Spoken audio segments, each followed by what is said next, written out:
जो सेक्शन 139 था appointment of an auditor का, उसके लिए अपन देख लिया कि वो सभी कंपनीज पे एप्लीकेबल होगा, एक्सेप्ट अगर कोई कंपनी की होल्डिंग डायरेक्टली या इनडायरेक्टली, पार्टली या फुली सेंट्रल गवर्नमेंट के पास हो, या फिर वन और मोर स्टेट गवर्नमेंट के पास हो, या फिर पार्टली सेंट्रल गवर्नमेंट के पास या पार्टली स्टेट गवर्नमेंट के पास हो। इन तीनों कंपनीज अगर होंगी स्टेट या सेंट्रल गवर्नमेंट की, तो उन पे सेक्शन 139 एप्लीकेबल नहीं होगा। इनके अलावा जो भी कंपनी है कंपनीज एक्ट में रजिस्टर्ड, उस पे ये एक्ट एप्लीकेबल होगा और section 139 appointment of auditor compulsorily applicable होगा।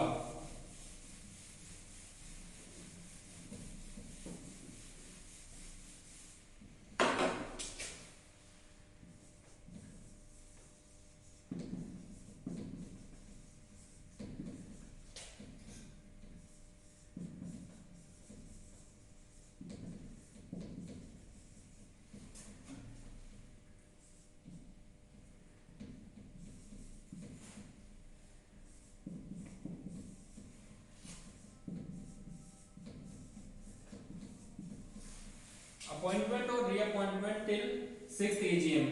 कोई भी एडिटर जो पहली एजीएम में अपॉइंट होगा, वो अपना जो वर्क है वो till the conclusion of 6th AGM तक कंटिन्यू रखेगा। वो अपॉइंट कैसे होगा? सेक्शन 139 के प्रोविजंस के अकॉर्डिंगली अपॉइंटमेंट होगा, और जो उसका रीअपॉइंटमेंट है वो 6th एजीएम तक कंटिन्यूसली चलेगा उसमें। उसके बाद जो एजीएम का कंक्लूजन होगा फर्स्ट का, उसके बाद उसका अपॉइंटमेंट माना जाएगा। उसी को इंक्लूड करते हुए जो फर्स्ट एजीएम है उसको भी उसी में इंक्लूड किया जाएगा, और वो कंटिन्यूसली 6th एजीएम तक चलेगा। लेकिन 6th एजीएम तक जो चलेगा उसमें रेटिफाइड उसको हमेशा हर एजीएम के बाद बोर्ड ऑफ मेंबर्स उसको रेटिफाइड करेंगे।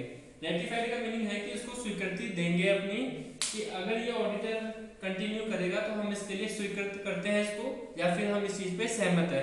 अगर वो किसी भी एजीएम में ऑडिटर को स्वीकृति सहमति अपनी नहीं देते हैं, रेटिफाइड नहीं करते हैं, तो वो उसका रीअपॉइंटमेंट नहीं माना जाएगा। उसके बाद वापस एक ऑडिटर का फ्रेश अपॉइंटमेंट होगा। तो एक बार जो ऑडिटर बनता है फर्स्ट एजीएम के बाद, वो 6th एजीएम तक कंटिन्यू करता है, लेकिन उसमें हमेशा रेटिफाइड उसको हर एजीएम के बाद करना होगा। अगर वो रेटिफाइड करने के लिए बोर्ड ऑफ डायरेक्टर्स मना करते हैं, तो वो फ्रेश अपॉइंटमेंट किसी भी ऑडिटर का कर सकते हैं। और जो रेटिफाइड करने के बाद नहीं करते हैं, तो जो वैकेंसी होगी वो खाली हो जाएगी, उसकी पोस्ट से वैकेंट हो जाएगी, और जो वैकेंसी क्रिएट होगी उसको कहेंगे अपन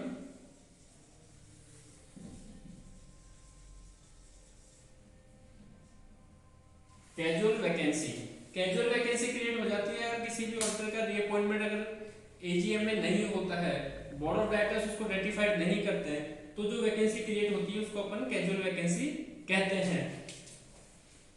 अब इसके बाद अपन देखते हैं इसका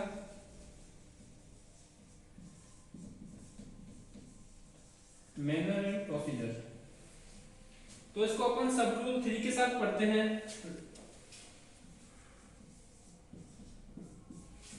ये सेक्शन 139 ही कंटिन्यू चल रहा है। इसमें अपन देखेंगे जो एक मैनर या प्रोसीजर होता है किसी भी ऑडिटर को अपॉइंट करने का, वो क्या होता है।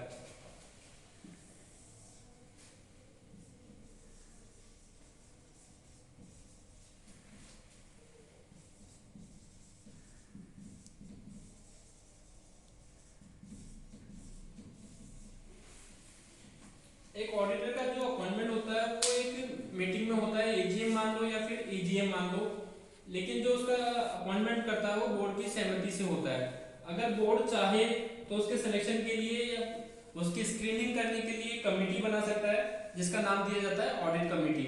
ये किसको अपनी रिपोर्ट देती है? बोर्ड को, और उसके बाद जो अप्रूवल करता है वो बोर्ड ही करता है। तो मतलब अपन जब देखें अगर अपॉइंटमेंट की बात कि ऑडिटर का अपॉइंटमेंट कौन करेगा, तो वो मेंबर करेंगे बोर्ड के।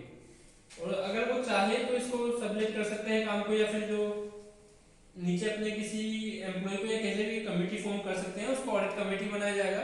ऑडिट कमेटी अपनी रिपोर्ट देगी ऑडिटर की स्क्रीनिंग करने के बाद कि उसमें किसी भी तरह का प्रोफेशनल मिसकंडक्ट का कोई भी प्रूवन केस नहीं होना चाहिए। इस चीज की जांच करेगी ऑडिट कमेटी। अगर ऑडिट कमेटी नहीं है तो ये खुद जांच करेगा बोर्ड।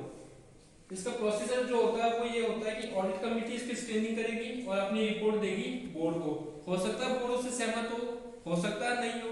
अगर उसको एक्सेप्टेंस देती है ऑडिट कमेटी तो बोर्ड उसको कर सकता है और बोर्ड वापस अपने जो चेंजेस उसमें चाहता है वो ऑडिट कमेटी को रिकमेंड करेगा और ऑडिट कमेटी को उसको कंसीडर करना होगा और उसके बाद वापस वो चेंजेस के साथ नाम सुझाएगी बोर्ड को और जो सिलेक्शन होगा फाइनली वो बोर्ड के द्वारा किया जाएगा।